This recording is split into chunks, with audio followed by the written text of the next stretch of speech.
चित्त की निद्रा वृत्ति। अभाव प्रत्ययालंबना वृत्तिर्निद्रा। पहली वृत्ति प्रमाण, जिसमें वस्तुओं का यथार्थ ज्ञान होता है। दूसरी वृत्ति विपर्यय, जिसमें वस्तुओं का अयथार्थ ज्ञान होता है। तीसरी वृत्ति विकल्प, जिसमें यथार्थ वस्तु को कल्पना से पृथक पृथक करके लोक व्यवहार करते हैं। इन तीनों वृत्तियों से अलग चौथी वृत्ति निद्रा वृत्ति है।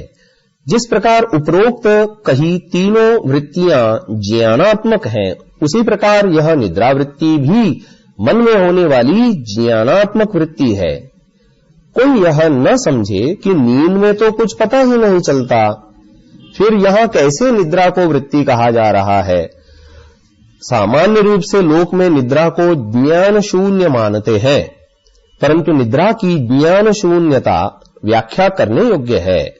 व्याख्या करने पर ही यथार्थता का बोध होगा कि निद्रा ज्ञान शून्यता किस अवस्था से संबंधित है।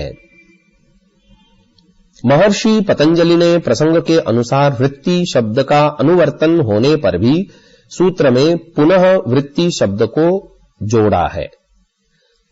इससे यह भी ज्ञान होता है कि निद्रा ज्ञानात्मक वृत्ति है, क्योंकि पांचों वृत्तियों वाले सूत्रों में केवल चौथी वृत्ति निद्रा में ही वृत्ति शब्द को जोड़ा है। इससे स्पष्ट है सूत्रकार निद्रा को वृत्ति ही मानते हैं, अन्यथा नहीं जोड़ते। सूत्र में अभाव शब्द आया है, इसका अभिप्राय है जागरित अवस्था एवं स्वप्न अवस्था का न होना। इन दोनों अवस्थाओं का न होना ही अभाव शब्द से कहा जा रहा है। सूत्र में प्रत्यय शब्द भी आया है, इसका अभिप्राय है ज्ञान या अनुभूति। सूत्र में आलंबना शब्द आया है, इसका अभिप्राय है आश्रय करने वाली। वृत्ति अर्थात मन की वृत्ति, निद्रा अर्थात नींद। अभाव प्रत्ययालंबना वृत्तिर्निद्रा, इस सूत्र का एक वाक्य में यह अर्थ होगा जागृत अवस्था एवं स्वप्न अवस्था के अभाव में मन में होने वाली सुखानुभूति, दुखानुभूति व मोहानुभूति का आश्रय करने वाली वृत्ति का नाम निद्रा वृत्ति है। लोक में निद्रा को ज्ञान शून्य मानते हैं। यह स्थूल कथन है, क्योंकि जागृत काल में जैसा ज्ञान होता है वैसा निद्रा काल में नहीं होता है।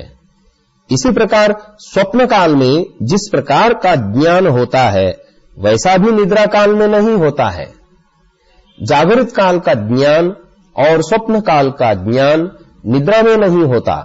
इसी को सूत्र में अभाव शब्द से कहा गया है। निद्रा में सुख की अनुभूति, दुख की अनुभूति एवं मोह अर्थात मूढ़ता की अनुभूति होती है। इसी अनुभूति को सूत्र में प्रत्यय शब्द से कहा गया है। इन तीनों अनुभूतियों का आश्रय करने वाली मन की तमोगुण प्रधान वृत्ति को निद्रा शब्द से कहा गया है। पहली बात तो यह है कि नींद में ज्ञान होता है, यह समझ में नहीं आता, और ऊपर से यह भी कहा जा रहा है कि नींद में सुख का ज्ञान, दुख का ज्ञान व मोह अर्थात मूढ़ता का ज्ञान होता है।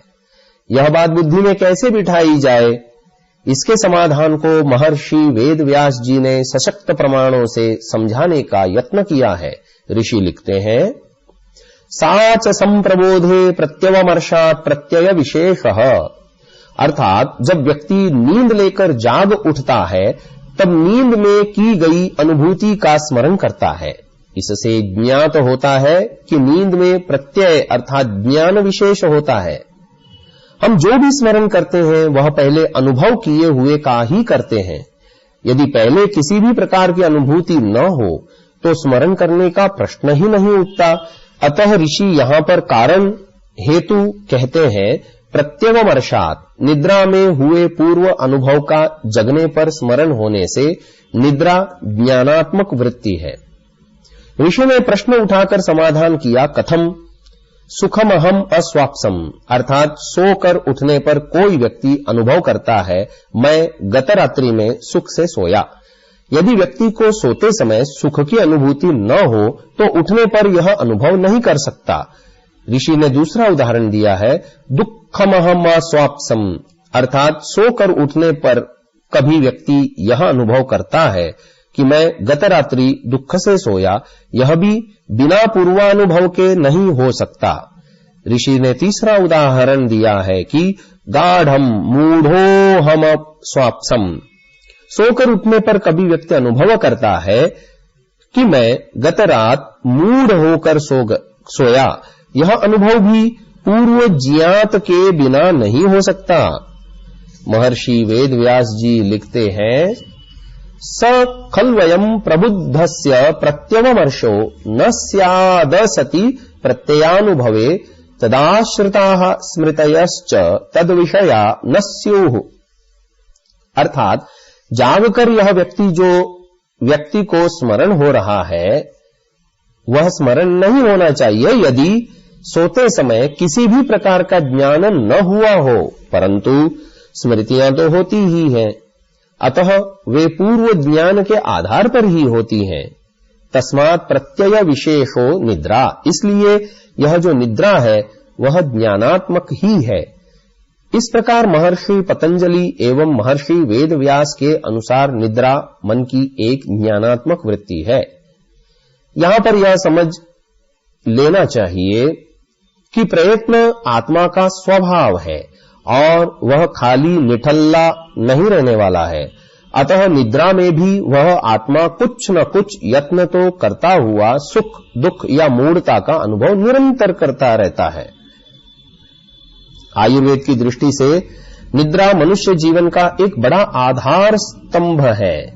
बिना निद्रा के मनुष्य नहीं रह पाता है। आज की जीवन शैली में प्रायः अनेक लोगों को नींद की समस्या है, उन्हें नींद नहीं आती है। आयुर्विज्ञान के विपरीत जीवन शैली से चलने वालों को यह समस्या रहेगी ही। निद्रा के न आने पर व्यक्ति पागल तक हो जाता है, भांति भांति की बीमारियां हो जाती हैं। अनिद्रा का प्रताप यहां तक है कि वह मनुष्य को मृत्यु के मुख में पहुंचा देती है। आयुर्वेद के अनुसार जीवन शैली को बनाने वाले उचित रूप में निद्रा लेकर अपने शरीर, इंद्रियों, मन, बुद्धि को स्वस्थ निरोगी बनाकर धर्मपूर्वक अर्थार्जन कर उसका समुचित प्रयोग करते हुए मोक्ष के भागी बनते हैं। इस रूप में निद्रा वृत्ति मनुष्य के लिए सुखदायी बनती है।